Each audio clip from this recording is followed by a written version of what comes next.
ओम ज्ञानञ्जनशलाकया चक्षुरुन्मीलितं येन तस्मै श्रीगुरवे नमः। श्रीचैतन्यमनोभीष्टं स्थापितं येन भूतले स्वयं रूपकदा मह्यं ददाति स्वपदान्तिकम्। वन्देऽहं श्रीगुरुं श्रीयुतापनकमलं श्रीगुरुन् वैष्णवांश श्रीरूपं साग्रजातं सहगना रघुनाथान्वितं तं सजीवं साद्वैतं सावधूतं परिजनसहितं कृष्ण चैतन्य देवम श्री राधा कृष्ण पदान सैगन ललिता श्री विशाखान्वितांश। हे कृष्ण करुणा सिंधु दीनबंधु जगतपते गोपेश गोपी कांत श्री राधा कांत नमस्तुते। भक्त कांचन गौरंगी राधे वृंदावनेश्वरी वृषभानुसुते देवी प्रणमामि हरिप्रिय। वाञ्छाकल्पतरुभ्यश्च कृपा सिन्धुभ्यैव च पतितानां पावनेभ्यो वैष्णवेभ्यो नमो नमः। जय श्री कृष्ण चैतन्य प्रभु नित्यानंदा श्री अद्वैत गदाधर शिवासादि गौर भक्तवृंदा। हरे कृष्णा कृष्णा कृष्णा हरे हरे हरे राम राम राम हरे हरे। हरे कृष्णा हरे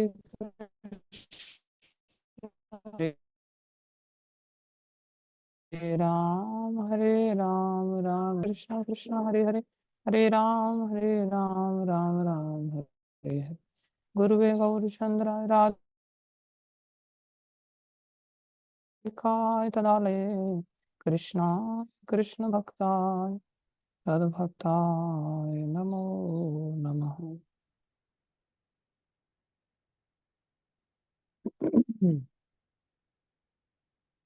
हरे कृष्णा। सभी का हार्दिक अभिनंदन है, स्वागत है।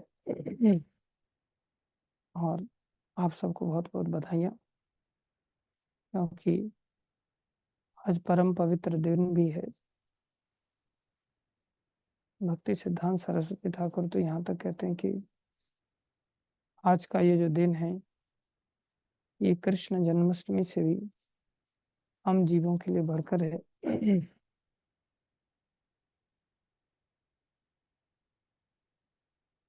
क्योंकि हम सभी राधा रानी के ही भक्त हैं,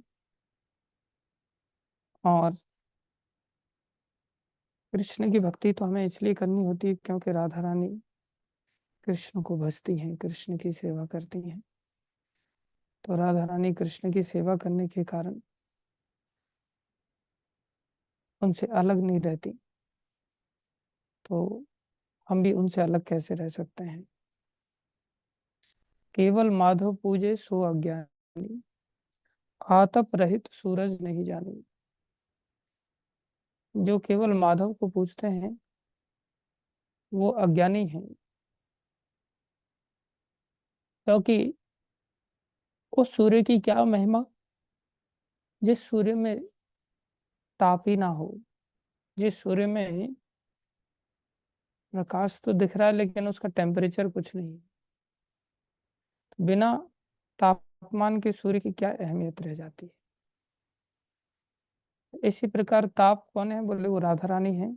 सूर्य की जो तपन शक्ति है, जिनकी वजह से सूर्य तपते हैं, इसी प्रकार भगवान श्री कृष्ण जिनकी शक्ति राधा रानी है, जिनकी तपन शक्ति राधा रानी है। बोले अगर कोई केवल श्री कृष्ण को पूजता है तो व्यर्थ है, उसको कुछ फायदा होने वाला नहीं है। हाँ, राधा रानी को पूजने से उसको अवश्य फायदा होगा, लेकिन कब? जैसे कहा जाता है ना, if you love me love my son also. मेरे पुत्र को भी प्रेम करो, मेरे पति को भी प्रेम करो। किसी के पति से झगड़ा करके उसकी पत्नी को हम, हाँ, आकर्षित नहीं कर सकते, उसके पत्नी का आशीर्वाद नहीं ले सकते। तो पति को भी साथ में पूजना पड़ता है।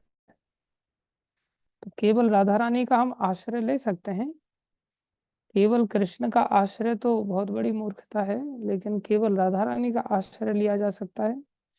और उस केवलत्व में भगवान श्री कृष्ण का भी आश्रय लेना पड़ जाता है, केवलत्व के कारण, क्योंकि राधा रानी कृष्ण की आराधना करती है, हमें भी कृष्ण की आराधना राधा रानी के माध्यम से करनी होती है। जैसे गुरुनिष्ठ भक्त जो होता है, वो गुरु के आदेश पर वो अन्यों की भी सेवा करता है। तो इसी प्रकार से ये नहीं कि गुरुजी मैं आप ही की सेवा करूंगा, गुरुजी ने जो आज्ञा दिया भाई इसकी भी सेवा कर लो, इसको भी ला करके थोड़ा सा दर्शन करवा दो, इसको भी थोड़ा प्रसाद ला करके दे दो, इसका भी थोड़ा सा कमरे की व्यवस्था कर दो, इसका भी थोड़ा ध्यान रख लो। बोला नहीं नहीं गुरुदेव, मैं आपका अनन्य भक्त हूँ, मैं किसी की शक्ल भी नहीं देखूंगा। तो गुरुजी ऐसा अनन्य नहीं मानेंगे, गुरुजी को ऐसे अनन्य नहीं चाहिए। तो अनन्य वास्तव में उसको कहते हैं कि जिसकी आज्ञा के अतिरिक्त और कोई दूसरी अन्य इच्छा ही ना हो, वही अनन्य भक्त होता है। तो हम लोग चैतन्य शिक्षाष्टकम की चर्चाएं कर रहे थे, और चैतन्य शिक्षाष्टकम के ही इस विषय में आज राधाष्टमी भी बहुत सुंदर पवित्र दिन है, राधाष्टमी भी है। चैतन्य शिक्षाष्टकम में भी राधा रानी का एक बड़ा सुंदर श्लोक है, जो कि आखिरी श्लोक है। आश्लिष्य वा पादरताम पेनश्रुमाम अदर्शनान अरहम ताम करोतु वा यथा तथा वा विद्धातु लंपटो मत प्राणनाथस्तु सैवनापरः। बड़ा सुंदर श्लोक है जो चैतन्य महाप्रभु के मुखारबिंद से निकला है, और यह अष्टकम का आखिरी श्लोक है। और वो श्लोक को तो वास्तव में वही व्यक्ति समझ सकता है जो पहले श्लोक अगर हम समझ पाए हों। पहले श्लोक जब नहीं समझ पाए तो फिर हम उसको कैसे समझ में ला पाएंगे। पहले श्लोक की हम ऑलरेडी चर्चा कर चुके हैं, दूसरे श्लोक की भी हमारी चर्चा चल रही है और अंतिम पड़ाव में है। लेकिन आज राधाष्टमी का विषय है, तो हम थोड़ा सा इस आखिरी श्लोक पर चर्चा करेंगे, जिसमें थोड़ा राधा रानी का भी विषय स्पष्ट हो जाता है। राधा रानी को लेकर के चैतन्य महाप्रभु ने जो प्रकाशन किया है वो बड़ा अद्भुत है। और चैतन्य महाप्रभु से पहले राधा रानी की इस महिमा को कोई जान भी नहीं सकता था, कोई जानता भी नहीं था। जैसे बड़ा सुंदर भजन है, उसमें कहते हैं ना, यदि गौर न होई तो तबे की होई तो कि मन धरिताम दे राधार महिमा। राधा रानी की महिमा इस संसार में कौन जान सकता था अगर चैतन्य महाप्रभु नहीं होते। तो राधा रानी की महिमा को चैतन्य महाप्रभु ने जनाया। कैसे जनाया? क्योंकि चैतन्य महाप्रभु स्वयं श्री कृष्ण है, और स्वयं श्री कृष्ण होने के कारण उन्होंने, अब देखो कैसी विचित्र बात है। मेरे को कल माता जी ने कहा कि प्रभु जी कल के दिन थोड़ा राधा रानी के तत्व पर बोल देना। और राधा रानी के तत्व पर मेरे जैसे तुच्छ व्यक्ति से, जो कि किसी भी एंगल से बोलने का अधिकारी नहीं है, क्योंकि पहले ही श्लोक समझ में नहीं आए, और पहले श्लोक समझना तो दूर, उनको जीवन में उतारना पड़ेगा। और जब तक जीवन में नहीं उतरेंगे तो कोई कहे आखिरी श्लोक पर बोलो, तो कैसे बोलेंगे। लेकिन फिर भी चर्चा के लिए बोला जाता है। और ये इतना अगाध समुद्र है राधा रानी का विषय या कोई भी विषय भगवत से संबंधित, वो तो समुद्र है, उसमें एक पक्षी की क्या ताकत है जो समुद्र को भर सके।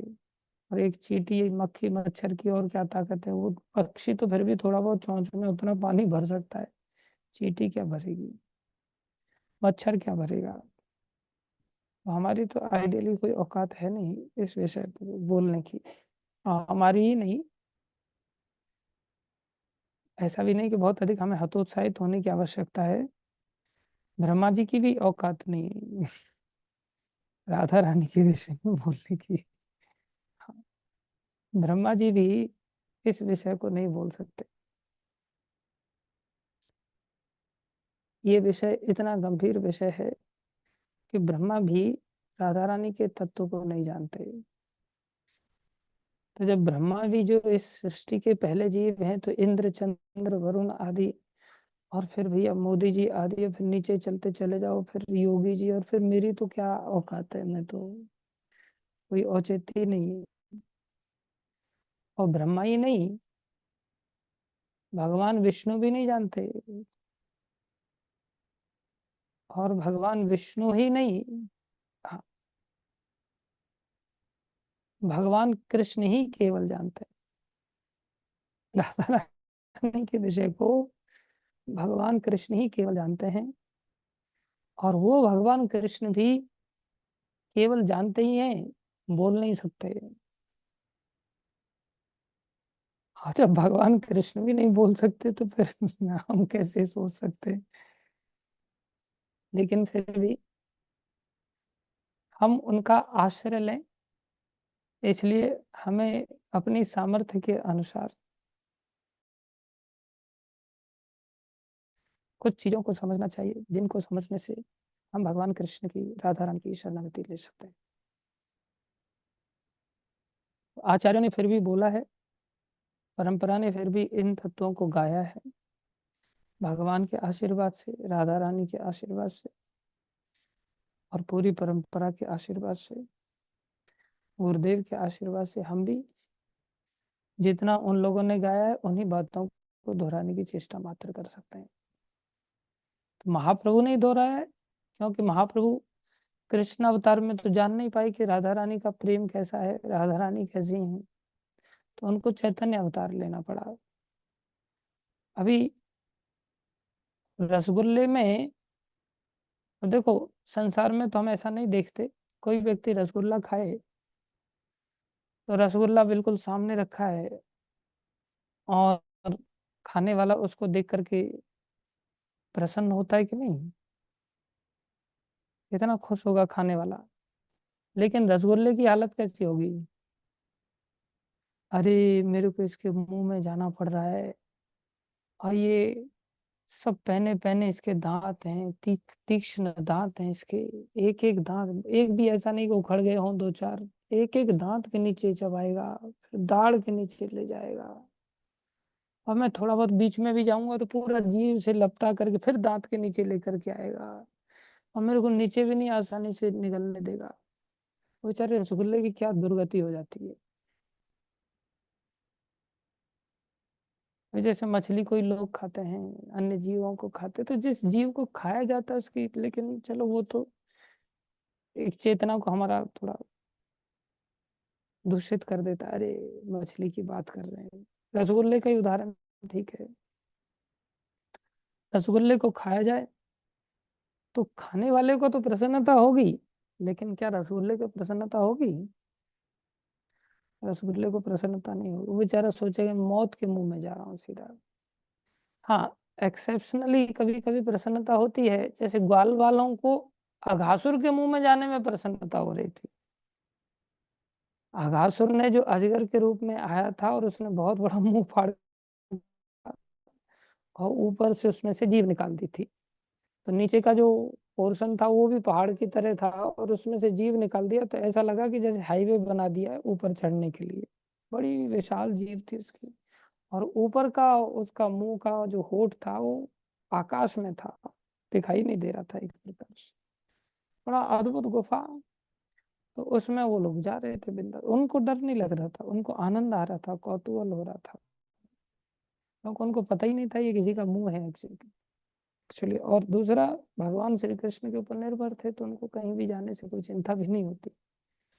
लेकिन प्राय रसगुल्ले को या किसी भी जीव मात्र को, अब रसगुल्ला डेड है, तो पहले तो कोई व्यक्ति प्रश्न कर सकता है, प्रभु जी रसगुल्ले को क्यों दुख होगा, क्योंकि वो तो सुख दुख से परे है ना, वो तो जड़ वस्तु है।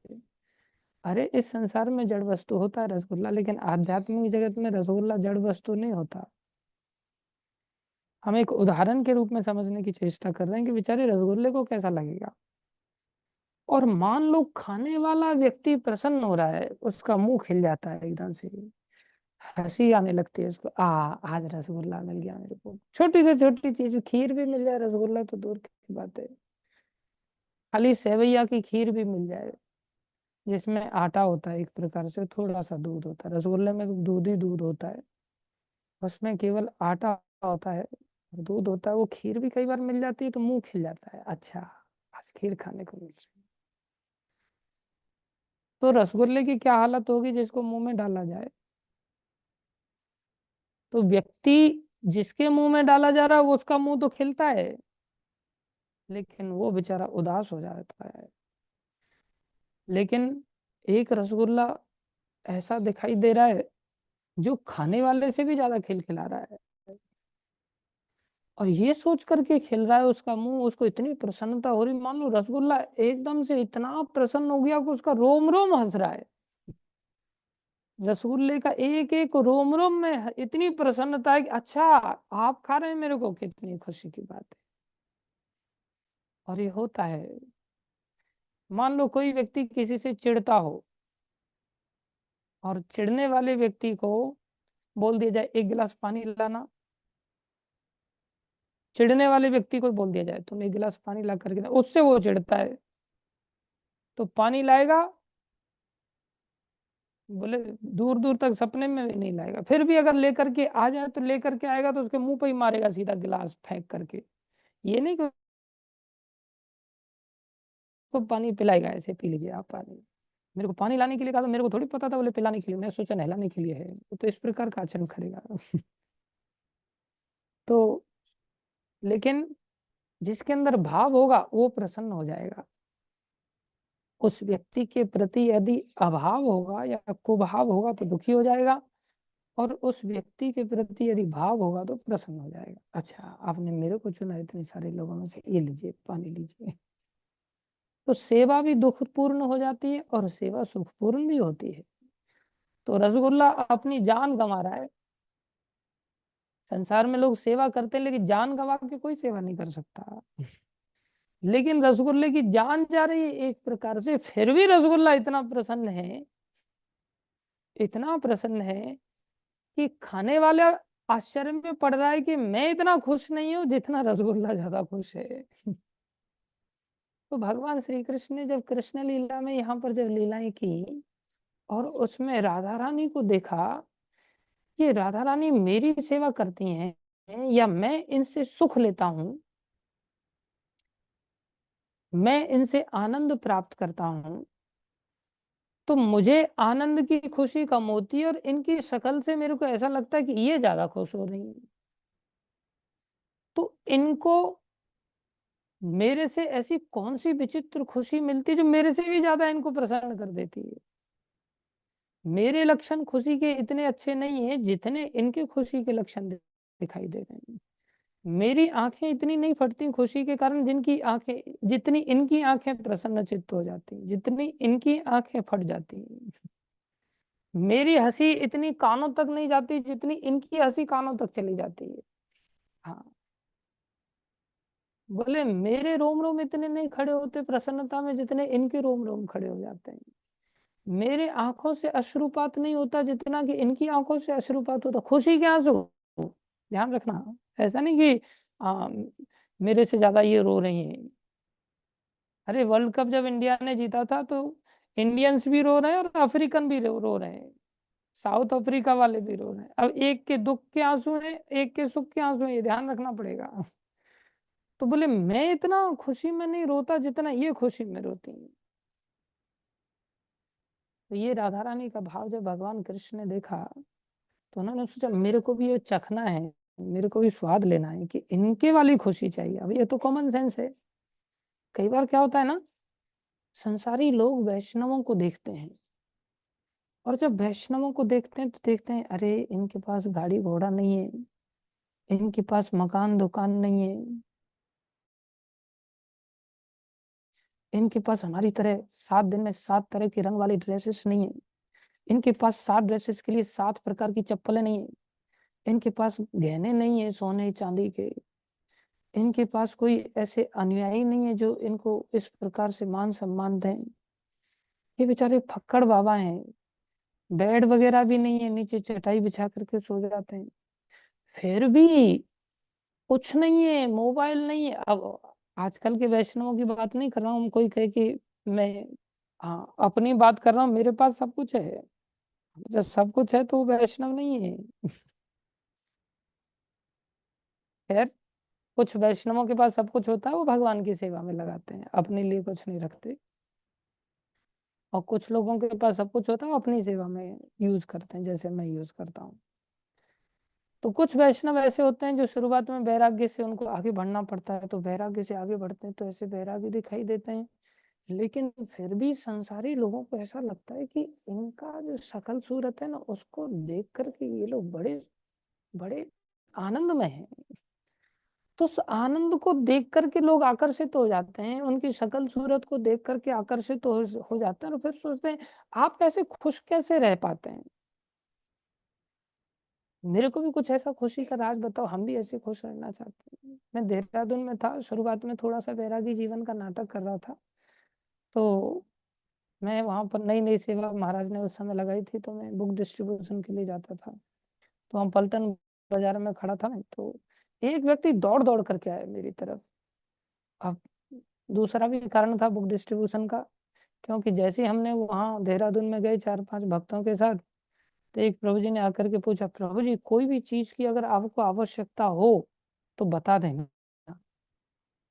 अब मैं सोचा आपके घर में कोई व्यक्ति आए और आते ही आप उसको ना पानी की पूछ रहे हो, ना उसको खाने की पूछ रहे हो, ना उसको रहने की सुविधा दे रहे हो, बस ये कोई भी चीज की जरूरत हो तो आप बता देना। अरे बताने की जरूरत पड़नी चाहिए क्या? आपके घर में कोई आता है तो कॉमन से भैया पानी पिलाओ इनको सबसे पहले, फिर इनकी भोजन व्यवस्था करो, फिर इनकी नहाने धोने की व्यवस्था करो, फिर इनके सोने की व्यवस्था करो, फिर बाथरूम में भी चेक कर लो साबुन वगैरह है कि नहीं है। फिर नहा के आएंगे, फिर तेल की शीशी वगैरह है कि नहीं, हो सकता है चोटी में तो तेल लगा ही लेंगे, बाल नहीं है तो क्या हुआ। तो इस प्रकार से हर आदमी व्यवस्था का सोचता है। अरे पानी है भी कि नहीं अंदर बाथरूम में, बाहर निकलेंगे तो बाहर पैड पहुंचने के लिए पैड है कि नहीं है। 50 चीजों की व्यवस्था आदमी के दिमाग में आ जाती है। उन्होंने बोला हाँ प्रभु जी कोई हो तो बता देना। मैं सोचा इतना खुददार अहंकारी आदमी हूं, मैं बताऊंगा किसी को? बिल्कुल नहीं बताऊंगा। मैंने नहीं बताया। लेकिन भैया पेट तो रोटी मांगता है। अब पेट तो बता रहा है, चिल्ला रहा है, पेट तो ऐसा अहंकारी है नहीं। पेट रोटी मांगता है, बाकी भक्त लोगों को भी रोटी चाहिए। तो मैं सोचा क्या करें, बोले प्रभुपाद जी के आश्रय से चलो बुक डिस्ट्रीब्यूशन करते हैं। तो हमारी मजबूरी थी, हम बुक डिस्ट्रीब्यूशन करने के लिए चले गए। तो बुक डिस्ट्रीब्यूशन करते हुए वहाँ खड़े थे, लेकिन फिर भी एक भक्ति का आनंद भी था छोटा मोटा गुरु कृपा से। तो वो मेरे को देख करके दौड़ाया, मैं सोचा लगता है मेरे से किताब खरीदेगा। तो मैंने कहा ये लीजिए। बोले ये सब नहीं चाहिए। मैं बोला फिर किस लिए आए थे, आपको तो इतने उत्साह से मैंने आते हुए देखा। बोले मैं तो केवल आपकी स्माइल के चक्कर में यहाँ आ गया। आप यहाँ खड़े होकर के जो स्माइल दे रहे थे ना, मेरे को इतना आनंद आया कि यार इतना बिंदास प्रसन्न मैंने पलटन बाजार में किसी को नहीं देखा। और आप यहाँ पर खड़े हैं, आपके पास ऐसी प्रसन्नता कहाँ से है?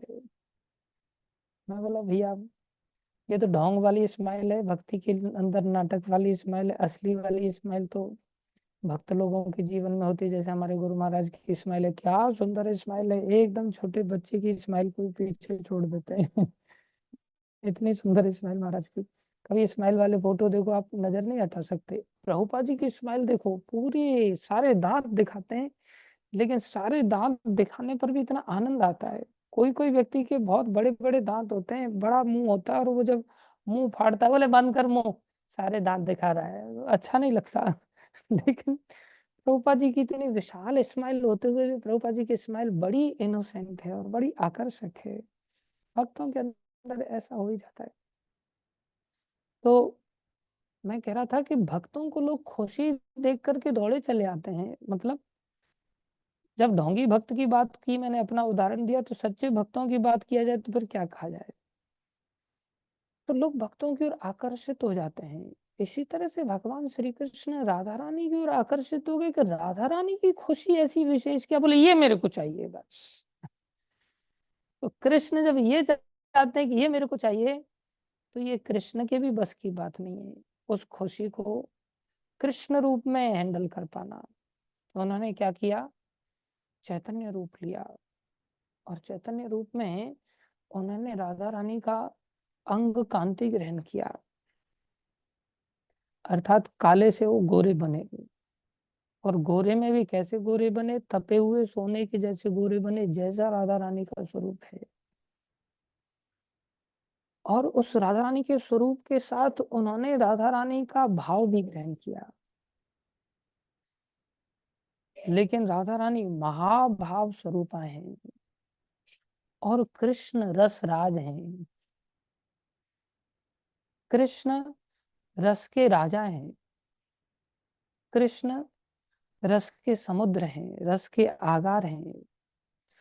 लेकिन उस रस को सारे संसार में वितरण करने के लिए,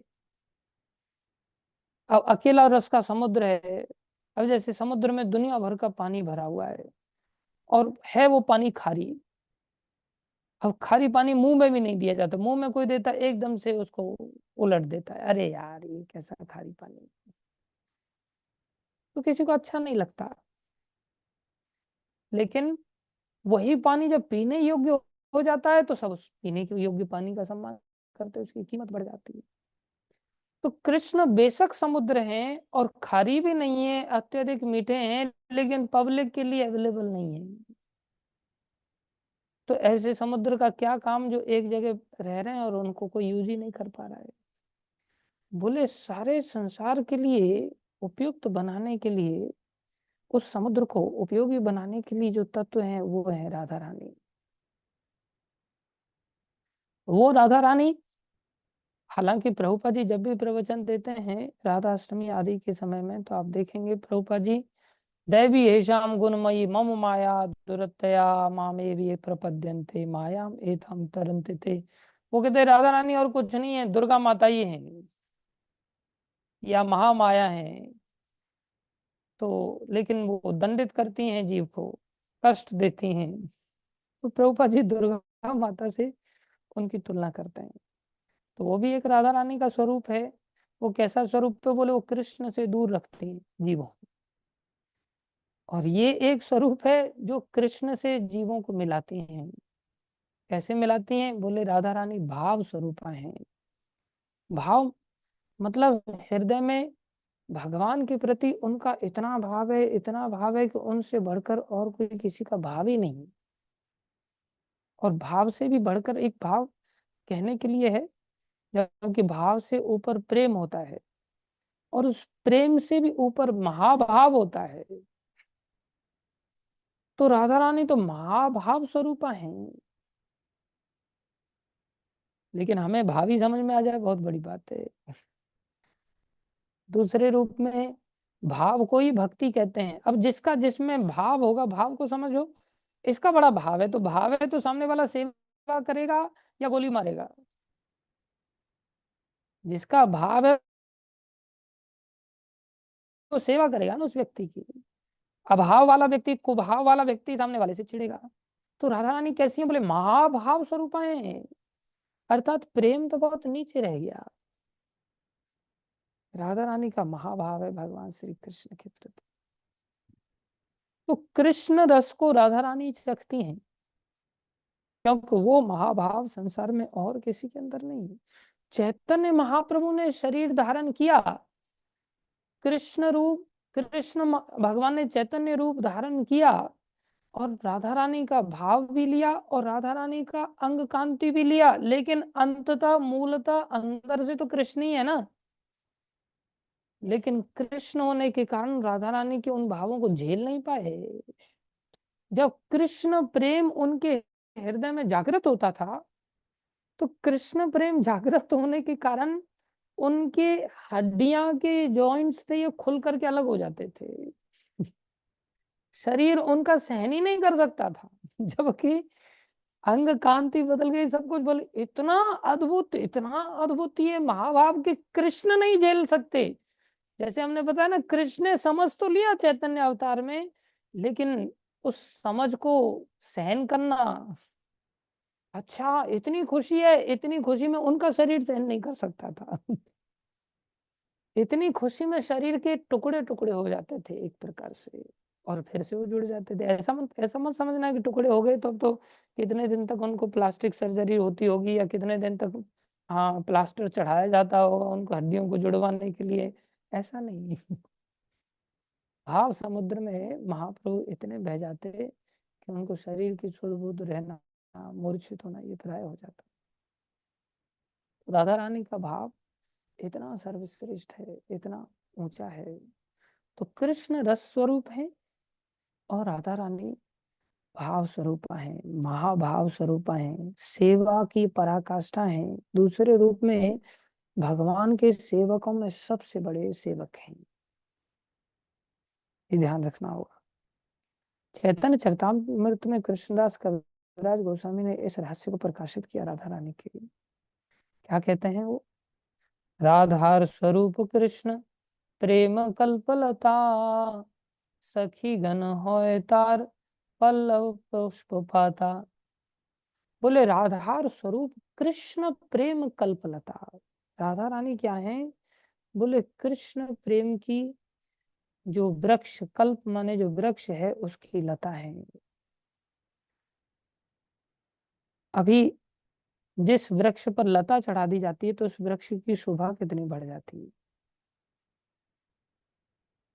जैसे हम लोगों ने देखा होगा, लता तो हम लोग नहीं चढ़ाते, हाँ, लेकिन बिजली की लड़ी जरूर टांग देते हैं पौधे के ऊपर। और जब बिजली की लड़ी टांग देते हैं तो उसमें रंग बिरंगे जो लाइटें जलती हैं उस वृक्ष की, तो वृक्ष की शोभा कितनी बढ़ जाती है। लता मतलब बेल, जो बेल चढ़ जाती है किसी, हाँ, उसकी, हाँ, किसी भी पुष्प की बेल चढ़ जाए, जैसे, हाँ, एक होता है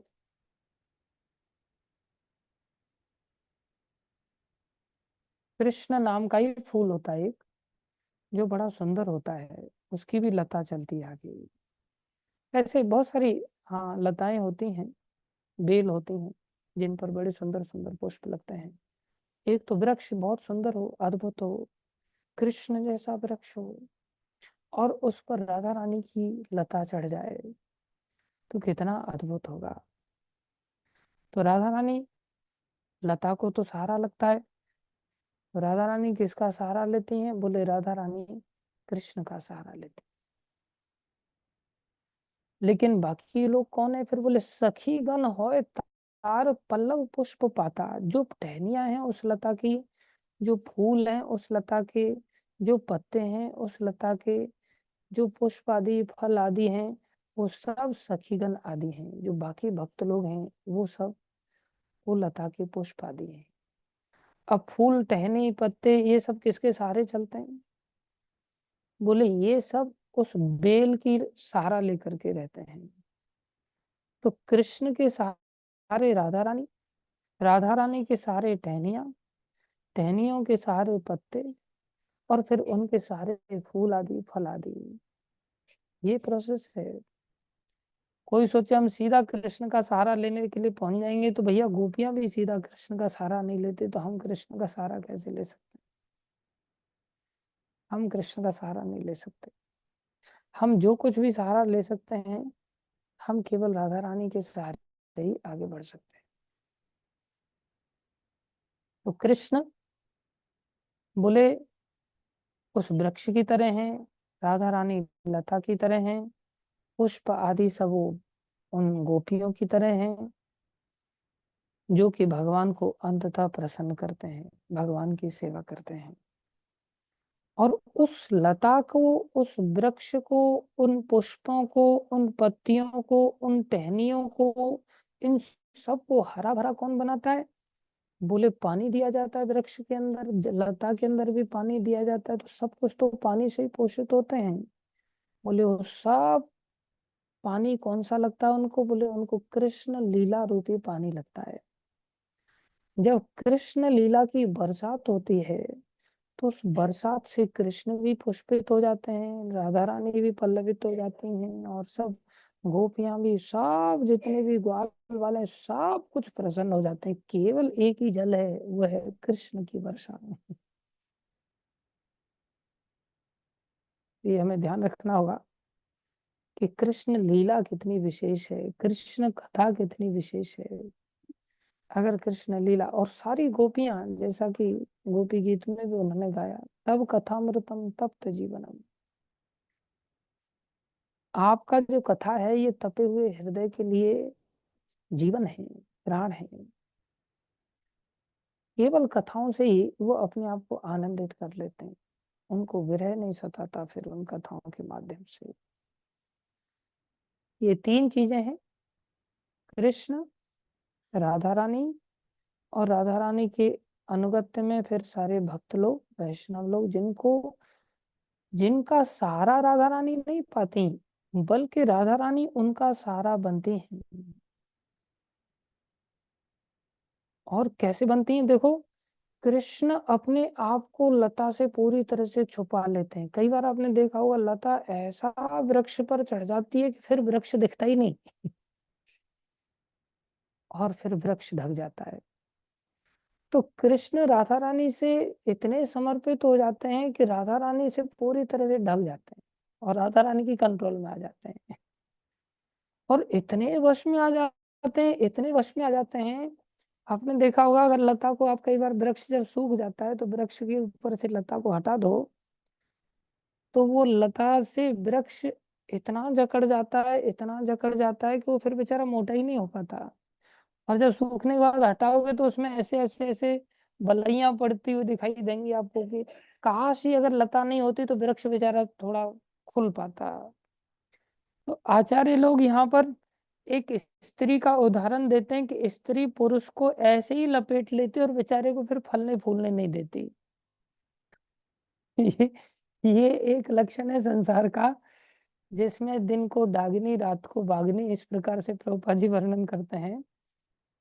दिन को बाघिन रात को डाकिन, डाकिनी तो भूतनी तो रात को आती है ना, और दिन में बाघिनी मतलब दिन में वैसे खून चूसती है। तो प्रभुपाद जी आचार्य लोग ऐसे, मैं नहीं कह रहा हूँ, कोई माता लोग ऐसा दुखी मत होना मेरे से, ये तो आचार्य लोग शास्त्र बताता है ऐसा। और ऐसे ही नहीं कि पुरुष ही बांधता है, पुरुष ही बनता है, स्त्री भी बन जाती है पुरुष के मोह में, और वो भी अपने जीवन में भक्ति को पल्लवित नहीं कर पाती, अपने जीवन को सुखमय नहीं बना पाती। दोनों के लिए दोनों ही माया रूपा है। तो लेकिन राधा रानी ऐसी नहीं है, कोई राधा रानी को ऐसा मत समझ लेना कि वहां भी उदाहरण वही सटीक। लेकिन राधा रानी के प्रेम में कृष्ण पूरी तरह से ढक जाते हैं, और ऐसे ढक जाते हैं कि एकदम से राधा रानी जो कहती है ना बिल्कुल वैसे ही करते हैं। जैसे चैतन्य महाप्रभु ने पार्षदों के रूप में इतने प्रेम करते हैं ना, कि पार्षदों के प्रेम में ही वो इतने ढक जाते, ठीक है आप जैसे कहते हो फिर मैं वैसे ही कर लेता हूँ। नित्यानंद प्रभु जो कहते हैं, या श्रीवास ठाकुर जो कहते हैं, या अद्वैत आचार्य जो कहते हैं, या रामानंद राय जो कहते हैं, या स्वरूप दामोदर जो कहते हैं, या गदाधर पंडित जो कहते हैं, इस प्रकार से जितने भी पार्षद महाप्रभु के, वो जैसे कहते वैसे चलते चैतन्य महाप्रभु। इसी प्रकार से भगवान कृष्ण, अगर राधा रानी के द्वारा कहा जाए कृष्ण को कि अरे देख नहीं रहे हो, ये सचिनंदन दास बेचारा पड़ा हुआ है संसार में, कितना गिरा हुआ है, लेकिन कोई नहीं, ले लो इसको, ब्रज में तो इसको पैदा कर ही दिया, अभी इसको कितना परेशान करोगे, ले लो इसको अंदर। तो कृष्ण कितना भी क्रोध करेंगे, लेना ही पड़ेगा उनको, उनके पास और कोई चारा नहीं है। और कृष्ण को गए, अब इससे बात क्यों नहीं करते आप, ले तो लिया लेकिन बातचीत भी करो इसको। अरे कैसा घटिया इंसान है ये, कितना अहंकारी है, दम्भी है, कामी है, क्रोधी है।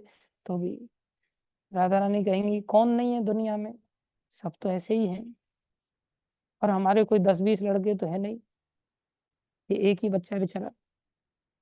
अब एक बच्चे से भी प्यार नहीं करोगे तो फिर किससे प्यार करोगे, ले लो इसको। तो जैसे माँ अपने पति के साथ ऐसा बच्चे को लेकर के व्यवहार करती है, इसी प्रकार से राधा रानी जब किसी व्यक्ति को अगर अनुमोदित कर देती हैं तो भगवान कृष्ण को लेना पड़ता है। इतना कृष्ण ढक जाते हैं राधा रानी से। और राधा रानी, जैसे हमने बताया, राधा रानी के ऊपर भी तो फूल और पत्तियां लगी हुई है ना, टहनियां हैं। तो कृष्ण रूपी वृक्ष को राधा रानी रूपी बेल ढक लेती है, और राधा रानी रूपी जो बेल है उस बेल को गोपियां ढक लेती हैं। और उन गोपियों को परंपरा में आगे चल करके भक्त ढक लेते हैं। दूसरे शब्दों में, जो भगवान के जितने अच्छे भक्त होंगे वो अपने आप को कभी आगे नहीं करेंगे, वो हमेशा ही अपने आप को पीछे करके ढक के रखते हैं। जैसे हमारे उत्तम मोहन प्रभु हैं, बहुत अच्छे गाते हैं, भगवान का कीर्तन करते हैं, अच्छे भक्त हैं, लेकिन कभी आगे आकर के अपने आप को आगे नहीं करते। जबरदस्ती उनको धक्के मार करके बोलना पड़ता है, भैया आगे आ जाओ। पीछे बैठ करके कीर्तन करेंगे, फिर उनको बिठा करके आगे बड़ी मुश्किल से कीर्तन कराना पड़ता है। और मेरे जैसे धूर्त लोग आगे आ जाएंगे, देखो मैं ही प्रवचन दे सकता हूँ, बाकी किसी को प्रवचन नहीं देने दूंगा, मैं ही महंत बन सकता हूँ, देखो मैं ही महंत हूँ, ऐसा मैं ही प्रेसिडेंट बन सकता हूँ, सब लोगों ने मेरा ही कहना मानना चाहिए। तो ये सब धूर्त होते हैं। कृष्ण लीला में अगर प्रवेश करना है, भगवान के कृष्ण तक अगर पहुंचना है, तो वहां तो हर व्यक्ति अपने आप को छुपाता है, छपाता नहीं है। और हम सब नाम छपाने में पीछे नहीं रहे। मेरा फोटो नहीं डाला बैनर में, कार्ड में मेरा नाम नहीं डाला, मेरा नाम भी डाल दिया तो मेरी डिग्री क्यों नहीं डाली, डिग्री भी डाल दी तो मेरे फिर मंदिर की पोस्ट क्यों नहीं डाले कि मैं ये हूँ मैं वो हूँ। एक भक्त, उनसे वार्ता हो रही थी तो मैंने बताया ये यहाँ के वाइस प्रेसिडेंट हैं।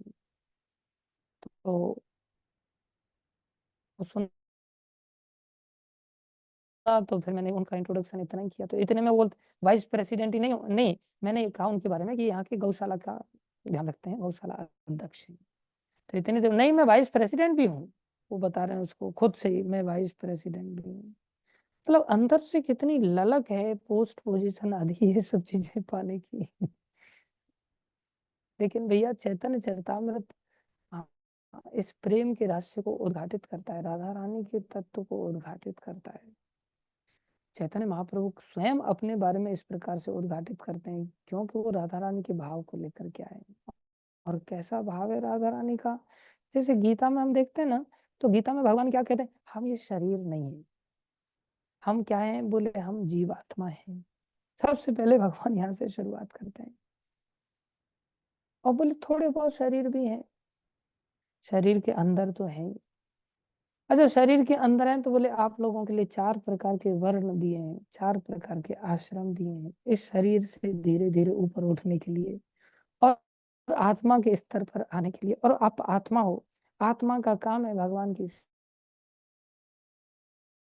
करना। तो 2 प्रकार के धर्म गीता में बताया, एक स्वधर्म बताया, एक नित्य धर्म बताया। नित्य धर्म आत्मा के स्तर का है, स्वधर्म संसार में शरीर के स्तर का है। दूसरे शब्दों में नैमित्तिक धर्म बताया और नित्य धर्म बताया। और वर्णाश्रम धर्म को उसको बहुत विस्तार से वर्णन किया, आपने देखा होगा जब हमने पढ़ाया था। एक एक अध्याय में एक एक व्यक्तित्व का बहुत विस्तार से वर्णन किया कि सन्यासी को ऐसा होना चाहिए, ब्रह्मचारी को ऐसा होना चाहिए, गृहस्थी को ऐसा होना चाहिए, वानप्रस्थी को ऐसा होना चाहिए। लेकिन चैतन्य महाप्रभु ने जो चैतन्य चरितामृत में कृष्णदास कविराज गोस्वामी के माध्यम से अपने भावों को प्रकट किया, उसमें तो चैतन्य महाप्रभु ने क्या कहा, बोले ना हम विप्रो, मैं ब्राह्मण नहीं हूँ।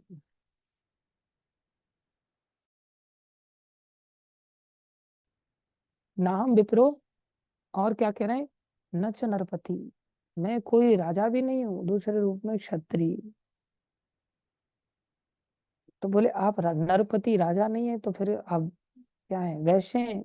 ना भी वैश्य हो, मैं वैश्य भी नहीं हूँ, बनिया भी नहीं हूँ। तो क्या फिर आप भगवान को जो सबसे ज्यादा प्रसन्न करने वाला भाव जो शूद्र के अंतर्गत पाया जाता है, जिसकी सेवा से भगवान प्रसन्न होते हैं, क्या आप वो शूद्र हैं? बोले न शूद्रो, मैं शूद्र भी नहीं। तो आप क्या हैं फिर, सन्यासी हैं? बोले ना हम वर्णी, मैं कोई वर्णाश्रम के अंतर्गत टॉप मोस्ट आश्रम वाला सन्यासी भी नहीं हूँ। फिर गृहस्थी हैं? न च गृहपति, मैं गृहपति भी नहीं। फिर वनवासी एक प्रकार से वानप्रस्थी हैं। बोले नव वनस्थो, मैं वनवासी भी नहीं, मैं संसार में ब्रह्मचारी, बोले नहीं मैं ब्रह्मचारी भी नहीं। यतिर्वा न सन्यासी, ना हम वर्णी न ब्रह्मचारी, न गृहपति, न वनस्थो, यतिर्वा न सन्यासी। तो फिर आप हैं क्या? आपके को सत्ता भी है कि नहीं? बोले किंतु पुरोद्यन निखिल परमानंद पूर्णामृताब्धेर, जो कि निखिल परमानंद को, जो परम आनंद रूपी रस को धारण करने वाले पूर्ण अमृत के अवधि, अवधि माने जो समुद्र हैं, वो श्री कृष्ण जो रसराज हैं, वो श्री कृष्ण जो रस के समुद्र हैं, वो श्री कृष्ण जो पूर्ण अमृत के समुद्र हैं, वो श्री कृष्ण जो निखिल परमानंद के समुद्र हैं। निखिल मतलब सारा संसार जिनका आश्रय लेता है उस आनंद के लिए, जो कि उस समुद्र के आनंद की एक बूंद का 1000वां हिस्सा है, एक प्रकार से जिसमें पूरी अनंत ब्रह्मांड की त्रिलोकी का पालन पोषण हो रहा है। बोले वो भगवान जिनको कि गोपियों ने अपना भर्तु बनाया हुआ है, गोपी भर्तु वो भगवान श्री कृष्ण जिनको कि गोपियों ने अपना पालन करता बनाया हुआ है। बोले पद कमलयो, उन भगवान श्री कृष्ण के पद कमलों का, बोले मैं सेवक हूं। बोले नहीं नहीं नहीं, मैं उनका भी सेवक नहीं। फिर आप क्या है? बोले उन भगवान श्री कृष्ण के जो सेवक हैं, गोपी भर्तु पद कमलयो दास। कौन दास है उनके? जिनका सहारा लेकर के हाँ जीते हैं, बोले वो राधा रानी है। बोले उनके भी दास, उनके दास कौन है? बोले उनकी दास गोपियां हैं। बोले उनके भी दास, बोले उनके दास कौन है? बोले उनकी दासियां रुक्मिणी आदि महिषियां हैं, पटरानियां हैं, जो द्वारकापुरी में रहती हैं। भगवान की 16,108 रानियां हैं, उनमें से मुख्य रूप से प्रमुख 8 रानियां हैं। बोले उनकी भी दास, उनकी दास 16,100 रानियां हैं। बोले उनकी भी दास, बोले उनकी दास करोड़ों करोड़ों अनंत मात्रा में लक्ष्मियां हैं, वो भी महालक्ष्मी है।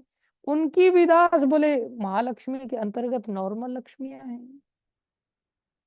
बोले उनकी भी दास, बोले उनकी दास में अनंत शक्ति रूपा हैं, माता दुर्गा आदि, सरस्वती आदि। बोले उनके भी दास, अब उनके दास, बोले उनके दास नहीं, बोले उनकी दास सारी गुरु परंपरा है एक प्रकार से। एक तो संसारी दृष्टि से ये एक संसार का तारतम्य होकर के आता है, और एक तारतम्य आता है जिसमें गोपियों के अंतर्गत मंजरियां आती हैं। तो एक तो हम शक्ति के ऐसे दास बनते हैं इस सिस्टम के आधार पर, जिसमें माता दुर्गा के दास बनता है कोई व्यक्ति, और माता दुर्गा का दास उसे बनना पड़ता है, वो चाहे या ना चाहे। इसलिए माता दुर्गा का नाम है महामाया या दुर्गा। एक माता जी, उनका नाम प्रभुपा जी ने महामाया देवी दासी रख दिया, तो बड़ी टेंशन में आ गई। प्रभुपाद मेरा नाम महामाया दासी, महामाया तो भगवान से दूर ले जाने वाली है ना। बोले महामाया दासी रख दिया आपने। प्रभुपा जी बोले सो व्हाट, महामाया, माया महामाया भी भगवान कृष्ण की दासी है। अगर तुम कृष्ण की भक्ति करना चाहते हो तो तुम्हारे ऊपर डंडा थोड़ी चलाएंगी, तुम्हारे सहायता करेंगी। तुम उनकी परंपरा में भी दासत्व को स्वीकार कर सकते हो, और उनकी परंपरा से वो भी तुम्हें कृष्ण तक पहुंचाएंगे, अगर तुम्हारे मन में कृष्ण के प्रति भाव है तो। और तुम कृष्ण से द्वेष करते हो तो फिर माता दुर्गा डंडे लगाएगी। तो यहाँ तो ये परंपरा ऐसी है जिस परंपरा में अगर आप कृष्ण के भावना के साथ अगर इस परंपरा का आश्रय लेते हो तो ये परंपरा भी आपकी सहायता करेगी, माता दुर्गा भी सहायता करेंगी, मतलब सारी शक्तियां सहायता करेंगी आपकी, सरस्वती भी सहायता करेंगी, गायत्री भी सहायता करेंगी, माता दुर्गा भी सहायता करेंगी, लक्ष्मियां भी सहायता करेंगी, रुक्मिणी भी सहायता करेंगी, सब सहायता करेंगे। लेकिन अगर कृष्ण भावना नहीं है आपके हृदय में तो ये परंपरा परंपरा आपको जबरदस्ती आपको शिष्य भी बनाएगी। जैसे सारी पुलिस सारे नागरिकों की सहायता करने के लिए बनी होती है, लेकिन जो पुलिस गवर्नमेंट के नियमों का पालन नहीं करती तो पुलिस उसे जाकर के जबरदस्ती भी उठा लेती है। आप सहायता के लिए अगर डिमांड करते हो, सहारा लेते हो तो सहारा देंगे। अगर सहायता के लिए नहीं डिमांड करते तो आपको ये पुलिस उठा करके जेल में डाल देगी, वहां आपको डंडे लगाएगी। दूसरी परंपरा है जो प्रेम की परंपरा है, जो कि नीचे नहीं आती, इस रूप में शासनात्मक कार्यवाही के रूप में नीचे नहीं आती, प्रशासनिक अधिकारी के रूप में नीचे नहीं आते, वो केवल प्रेम को लेकर के नीचे आते हैं। जैसे कि हाँ, राधा रानी के नीचे फिर मंजरियां हैं, मंजरियों के नीचे फिर गुरु परंपरा सारी आ जाती है, जिसमें कि रूप गोस्वामी आदि इस संसार में अवतार लेते हैं, वही मंजरियां, और वही मंजरियां फिर आगे अपने अपने शिष्यों को धारण करके चैतन्य महाप्रभु के आदेश से इस भक्ति की परंपरा को आगे बढ़ाते हैं। लेकिन ये परंपरा आपको जबरदस्ती नहीं पकड़ती, ये नहीं कि आजा मेरे पास आकर के मैं तेरे को शिष्य बनाऊंगा, तेरे को बनना ही पड़ेगा मेरा शिष्य, मैं तेरे को दीक्षा दूंगा, ऐसा नहीं करती है परंपरा। ये परंपरा इधर जो दुर्गा माता से लात खाए हुए लोग होते हैं उनको पकड़ करके, और लात खाए हुए लोग होते हैं दुखी हो जाते हैं, फिर वो वहां से भागते हैं, और वहां से भाग करके फिर इस परंपरा को देखते हैं, हाँ ये लोग दयालु हैं, ऐसे गुरु जी की शरण में जाते हैं। जैसे गुरु जी पूछते हैं ना कई बार शिष्यों को, अच्छा ये बता, मैंने तेरे को दीक्षा दी या तू मेरे को गुरु बनाया? मैंने तेरे को जबरदस्ती कहा शिष्य बनने के लिए, या तुम अपनी स्वेच्छा से आया था शिष्य बनने के लिए? तो गुरु जी को कहते हैं भाई हम अपनी स्वेच्छा से आए थे शिष्य बनने, इन लोगों को आवश्यकता नहीं है हमसे कुछ सेवा ले, लेकिन इनकी दया इतनी ज्यादा है कि फिर भी रो रो करके लोगों को पकड़ते रहते, भैया आ जाओ तुम, लेकिन जबरदस्ती नहीं करते।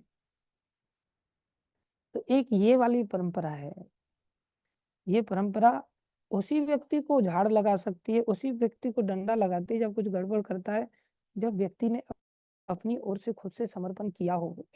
और माता दुर्गा ये समर्पण जबरदस्ती करवा लेती है, डंडा लगाती है, बदले में कुछ देती भी नहीं है, उसको अकल दिखाने लाने की चेष्टा करती। वो राधा रानी कहा मैं, बोले क्या हूं? बोले दास दास दास दास अनुदास। महाप्रभु अपना परिचय दे रहे हैं। वर्णाश्रम धर्म तो बोले फेंक दो इसको, इसमें से कुछ नहीं मिलने वाला है, कि मैं ब्राह्मण बन के दिखाऊंगा, मैं कट्टर ब्रह्मचारी बन के दिखाऊंगा, मैं सन्यासी बन के दिखाई दूंगा पूरी तरह से पूरी दुनिया को, मैं कितना दृढ़ सन्यासी हूँ, मैं कितना प्रतिज्ञा वाला सन्यासी हूँ, मैं पूरी तरह से गृहस्थ का बहुत बढ़िया तरह से पालन करके दिखाऊं। इन सब चीजों से हम राधा रानी की प्राप्ति उस प्रकार से नहीं कर सकते।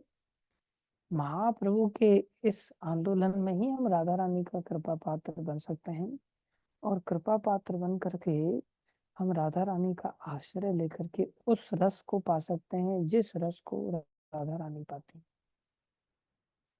बोले राधा रानी पाती है वो हमें क्यों देंगी? बोले राधा रानी इतनी ही, यही तो उदारता है राधा रानी की, जो सबसे ज्यादा उदार है, जो अपने आप को भक्त मानती ही नहीं। कृष्ण से वो कुछ नहीं चाहती, बल्कि कृष्ण को देना चाहती। और कितना तक देना चाहती हैं? कृष्ण को कहती हैं कि हे कृष्ण, हे सखी, अपनी सखी को बता रही हैं, हे सखी अगर मेरा ये शरीर जब नष्ट हो जाए, जबकि शरीर तो नष्ट होता ही नहीं, राधा रानी का शरीर कैसे नष्ट हो जाएगा? राधा रानी के शरीर में और उनकी आत्मा में कोई अंतर थोड़ी है, हमारे शरीर और हमारी आत्मा में अंतर होता है। तो राधा रानी क्या कहती है, अगर मेरा ये शरीर नष्ट भी हो जाए, कितनी विनम्रता है देखो, अगर मेरा ये शरीर नष्ट हो जाए तो मेरा पंच तत्वों से ये बना हुआ शरीर, पांच के पांच तत्व मेरे कृष्ण की सेवा में मरने के बाद भी लग जाएंगे। संसार में कैसी लीला कर रहे हैं? बोले कैसे? बोले जब मेरा धरती का तत्व, जब व्यक्ति मरता है तो उसके पांचों तत्व संसार के पांचों तत्वों में विलीन हो जाते हैं, जड़ शरीर की बात करें तो। बोले मेरा धरती का तत्व जब धरती में मिले तो उस मिट्टी में मिले जिस मिट्टी का सहारा लेकर के भगवान संसार में विचरण करेंगे, वृंदावन धाम की मिट्टी बनेगी, और उस वृंदावन धाम की मिट्टी में मेरा शरीर मिल जाए जिससे भगवान के चरणों को मैं अपने ऊपर धारण कर सकूं और मेरा मन, मेरा शरीर सेवा में आ जाए। और अगर मेरा पानी उस पानी में मिले जिस पानी में भगवान श्री कृष्ण जल क्रीड़ा करते हैं और भगवान तैरते हैं, ग्वाल वालों के साथ डुबकियां लगाते हैं, एक दूसरे पर पानी उलीचते हैं, मैं उस पानी के अंदर मेरा पानी मिलना चाहिए। और मेरा जो शरीर की अग्नि तत्व है, बोलिए उस अग्नि में मिले, उस विरह अग्नि में मिले, जो विरह अग्नि भक्तों को आनंद प्रदान करती है, जो कृष्ण को संतुष्ट करती है, जिससे कृष्ण की सेवा हो जाएगी। बोले मेरी अग्नि उस भजन की तीव्रता में जिससे प्रसन्न हो जाते हैं, भजन की आग, बोले मेरी अग्नि उस अग्नि में मिल जाए। और मेरे को वायु का तत्व वायु में जब मिले तो ललिता विशाखा आदि जिस व्यंजन से, जिस बीजना से भगवान की हवा करते हैं, बलराम आदि ग्वाल वाल जब भगवान श्री कृष्ण बाल लीला करते करते थक जाते, पसीना आता है, तो बलराम जी की गोद में भगवान लेट जाते हैं और सखा लोग आकर के उनको पंखा झलते हैं। बोले वो पंखे से जो हवा निकलने वाली, बोले वो वाली हवा में मेरा हवा मिल जाए। और बोले जो आकाश तत्व है वो उस आकाश में मिले जिस इस आकाश में से भगवान को बादलों के द्वारा छांव किया जाता हो, जब भगवान गोचारण करने के लिए जाते हैं और अचानक से कभी धूप आ जाती है तो उस आकाश में बादल आकर के छांव कर देते हैं। और उस आकाश के नीचे भगवान जो गोचारण करते हैं, उस आकाश के नीचे भगवान जो रास लीला करते हैं, जो इतनी बड़ी रात्रि का आकाश होता है, बोले उस आकाश में मेरा जीवन पर अंदर चला जाए। मरने के बाद की बात हो रही है। ये राधा रानी का भाव है। और हमारा भाव क्या है? दुनिया की धरती मेरे पास आ जाए, दुनिया की मिट्टी, जो दुनिया लोग जो मिट्टी में मिले ना, कब्रिस्तान भी किसी का जहां भी बना हुआ है ना, वो भी मेरे हिस्से में आ जाए, मेरे नाम पे चढ़ जाए, उसकी भी सेवा मैं ग्रहण करूं। है तीन पग भूमि का ही शरीर, लेकिन चाहते हैं पूरी दुनिया के मंदिरों के प्रेसिडेंट बन जाए। एक भी जगह की महानता ही जाते हुए दिखती है तो उथल पुथल होने लगती है, खुद की भी और अनुयायियों की भी। कई बार खुद व्यक्त नहीं करते लेकिन अनुयायी व्यक्त करते हैं, प्रभु जी ऐसा तो नहीं है कि हमारा मंदिर छिन जाएगा, ऐसा हो जाएगा, वैसा हो जाएगा। अनुयायियों के अंदर वो भावना कहाँ से आ गई? वो भावना लीडर से आई, अनुयायियों के अंदर, कहीं दूसरी जगह से नहीं आई। तो हमारे अंदर हम उस भावना को प्रकट नहीं कर रहे हैं, लेकिन हम चाहते दुनिया की धरती, जब कि 4 दिन के मेहमान है, सब जगह से, एक जगह से भी छोड़ के जाना पड़ेगा जिस जगह के बनाए हुए हैं, लेकिन हम चाहते सारी धरती के मालिक हम हो जाएं। तो बताओ राधा रानी वाली परंपरा में कैसे चले जाएंगे? फिर तो महामाया वाली परंपरा आकर के घेरेगी हमको। दूसरी ओर हम चाहते हैं बस हर व्यक्ति मेरे को जल ला ला करके दे, हम जल किसी को नहीं प्रदान करेंगे। हम बैठ जाएं तो जाकर के ये भी नहीं कि नलके से खुद अपनी बोतल भी बन भैया, भैया जरा बोतल भर के ला के दे देना। सुबह में बोले पानी नहीं, तो इतने घोर आलसी हैं, पानी चाहिए लेकिन नीचे जाकर के पानी भर के नहीं पी सकते, दूसरे की बोतल खोजते रहते, तेरी बोतल में पानी है क्या, और उसे गटक जाते हैं। पहले तो पूछता ही कौन है दूसरे की बोतल को उठाते समय कि तेरी बोतल में पानी नहीं है, तो कंफर्म कर लेते हैं कई बार, नहीं तो उठा के खुद ही देख लेते हैं। और बेचारा सो रहा है, उसकी सारी बोतल गटक जाता है और फिर वहीं पर एज इट इज बोतल रखते, मेरे को क्या पता किसने पी लिया। अब हम अपने अपने शरीर के पंच तत्व को, पानी को भगवान की सेवा में लगाना चाह रहे हैं, हम तो दूसरों के पानी को अपने शरीर की सेवा में लगाना चाह रहे हैं। ऐसा हमारा स्तर है, हम पानी भी खुद से उठ करके नहीं पी सकते, हम क्या सेवा भावी बनेंगे? खुद के लिए पानी नहीं पी सकते, भगवान की सेवा, भगवान के दास अनुदास के भाषण देना बहुत सरल बात है। नाम चाहते हैं सचिनंदन दास मिल जाए और फिर बदले में प्रभु शब्द जुड़ जाए, इतना आनंद आता है ना।